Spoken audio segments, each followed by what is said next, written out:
नमस्कार, पायल फॅशन बुटीकमध्ये तुम्हा सर्वांचं खूप खूप स्वागत आहे आपल्या आजच्या व्हिडिओमध्ये। तर या इथं बघा, या ब्लाऊजचं कटिंग करायचं आहे। त्यासाठी हा दुसरा ब्लाऊज मी मापाला घेतलेला आहे। तर ब्लाऊजवरनं माप घेऊन ब्लाऊज कटिंग करायचं आहे। तर या इथं शोल्डरची जी शिलाई आहे तिथून माप घ्यायचं आहे खालच्या शिलाईपर्यंत। ते इथं आहे 14 इंच।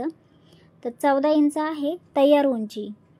आणि आता छातीचं माप जे आहे ती पण आपल्याला व्यवस्थित अशी ह्या अलीकडच्या शिलाईपासून ते या शिलाईपर्यंत आपल्याला मोजून घ्यायचं आहे। तर इथं अर्धी 16 इंच आहे। जर अर्ध 16 आहे तर म्हणजे पूर्ण गोलाई 32 इंच आहे आणि चौथा भाग आहे 8 इंच। तर आपल्याला याच मापानुसार करायचं आहे। आणि जे बोटनेक आहे तर याचं मी अंगावरती माप घेतलेलं आहे 7 इंच आहे। आणि मग आता आपण अस्तरवरती कटिंग करणार आहोत। तर या इथं अस्तर फोल्ड जी बाजू आहे ती स्वतःकडे ठेवलेली आहे आणि मग आता मापे टाकून घेणार आहे। तर उंची आपली 14 इंच आहे। तर 14 इंचामध्ये नेहमी पाठच्या भागासाठी 1 इंच प्लस करायचं आहे। 1 इंच, तर 14 इंच प्लस 1 इंच तर 15 इंच होत आहे। तर आता येतं 15 इंचावरती मार्किंग करून घ्यायची।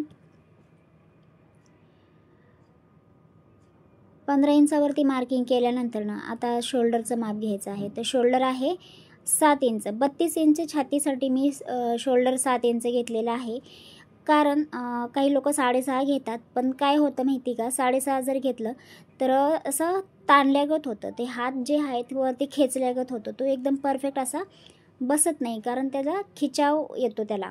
तर त्यासाठी थोडंसं लूज असेल तरी चालेल, पण 7 इंच इथं परफेक्ट आहे। तर त्यासाठी मी इथं 7 इंच घेतलेला आहे। आणि जर शोल्डर 7 इंच घेतलेला आहे तर आर्म होल पण मी 7 इंच घेणार आहे। तर आता आर्म होलचं माप टाकल्यानंतर ना लाईन आखून घ्यायची आणि या बाजूनी पण जी बंद बाजू आहे तिथून पण मी 7 इंच मोजून घेणार आणि नंतर ना लाईन ड्रॉ करून घ्यायची आहे। तर आता शोल्डरचं माप टाकून झालं, आर्म होलचं पण माप टाकून झालेलं आहे। तर आता चेस्ट आहे 8 इंच, म्हणजे छातीचा चौथा भाग आहे 8 इंच। तर या इथं 8 इंचच घेणार आहे।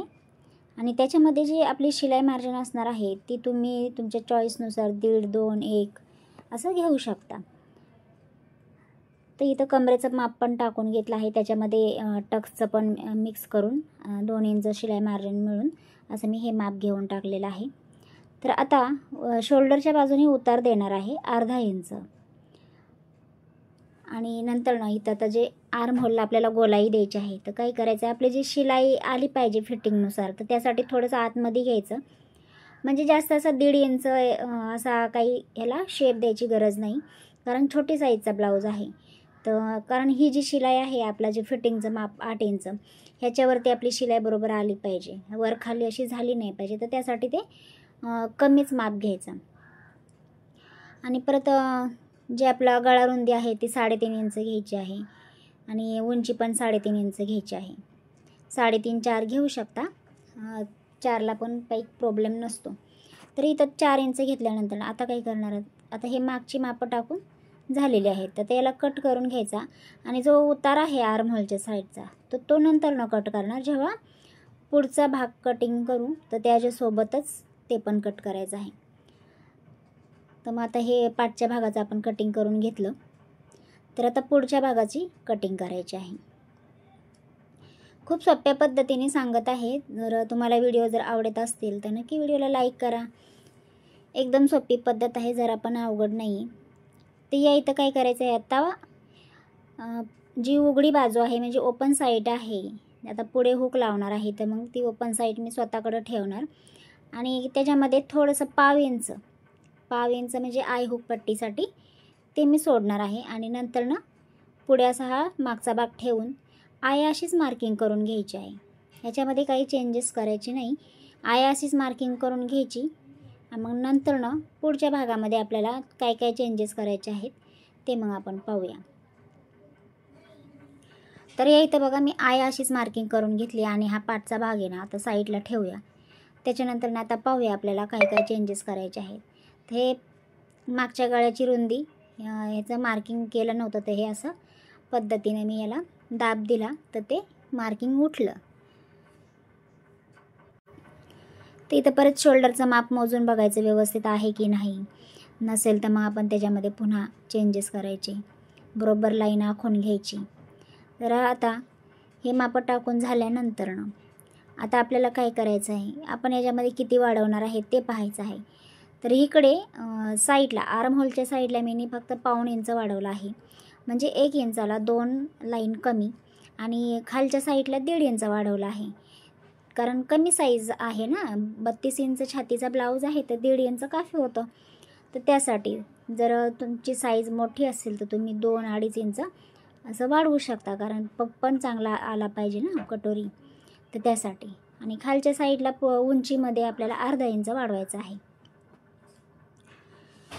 अर्धा इंच वाढवल्यानंतर आता आपला जो टक्स पॉईंट आहे ते घ्यायचं आहे. तर इथं मी 9 इंचावरती टक्स पॉईंट घेत आहे.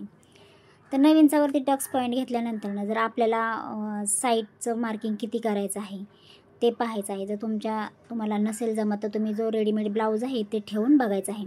तर या इथं 3.5 आला आहे, तर आपण 3.5-4 असं घेणार आहे, कारण आपण पाव इंच तर आधी सोडलेलंच आहे. आणि मग आपल्याला अर्धा इंच शिलाई मार्जिन पकडून घ्यायचं आहे. खाली 2.5 आलेला आहे, तर खाली पण आपल्याला अर्धा इंच मार्जिन ॲड करून असं 3 इंच मार्किंग करायचं आहे. आणि लाईन आखून घ्यायची आहे. तर या पद्धतीने बघा आपलं हेही मार्किंग कंप्लीट झालेलं आहे. तर आता काय करायचं आहे, आर्महोलच्या साईडला आपल्याला पाठच्या भागापेक्षा फक्त अर्धा इंच आतमध्ये घ्यायचं आहे. तर अर्धा इंच आतमध्ये घेऊन नंतरनं त्याला कर्व पट्टीने व्यवस्थित असा कर्व देऊन घ्यायचा आहे. ह्या पट्टीने काय होतं, जरा शेप छान पद्धतीने येतो, आणि जसा हवा आहे असा शेप येतो. त्यासाठी तुम्ही याचा वापर नक्की करा. कर्व पट्टीने वापर केल्या बघा थोडंसं आतल्या साईडने आपल्याला मार्किंग मिळालं आहे, कारण ते आतल्या साईडने थोडंसं घेतल्यामुळं काय होणार की आपला फुगा वगैरे येणार नाही त्या ठिकाणी. आणि त्याच्यानंतर आता खालच्या साईडने म्हणजे आर्महोलपासून 1 इंच वरती घ्यायचं आणि ह्याला प्रिन्सेस कटचा आकार देऊन घ्यायचा आहे.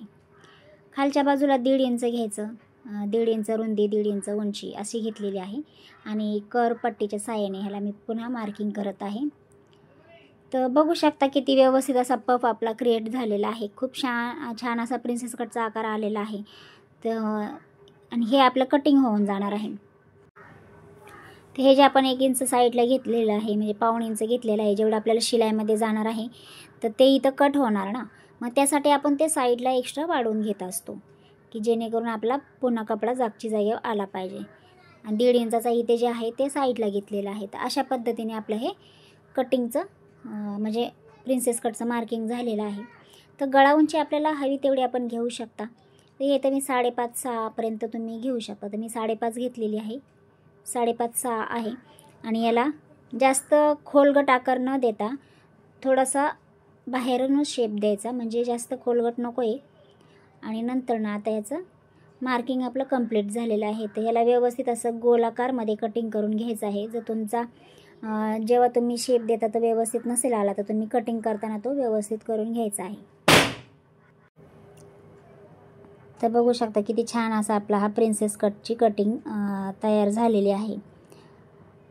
जर तुम्हाला व्हिडिओ आवडत असतील तर नक्की व्हिडिओला लाईक करा आणि सबस्क्राईब पण करा, म्हणजे तुम्हाला मी मग नवीन नवीन व्हिडिओज घेऊन येत जाईल.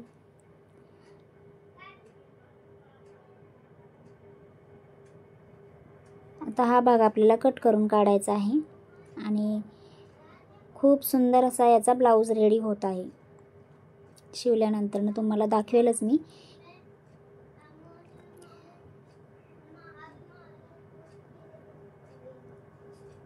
हा शेप दिला नव्हता तर हा आपण देऊन घ्यायचा आहे आणि तोही कट करून काढायचा आहे.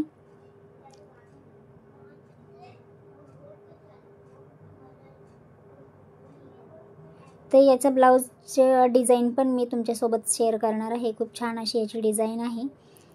तर नक्की चॅनलला आपल्या कनेक्ट राहा. व्हिडिओ आवडतील तर लाईक शेअर सबस्क्राईब करा. पुन्हा भेटूया एका नवीन व्हिडिओमध्ये. तोपर्यंत धन्यवाद.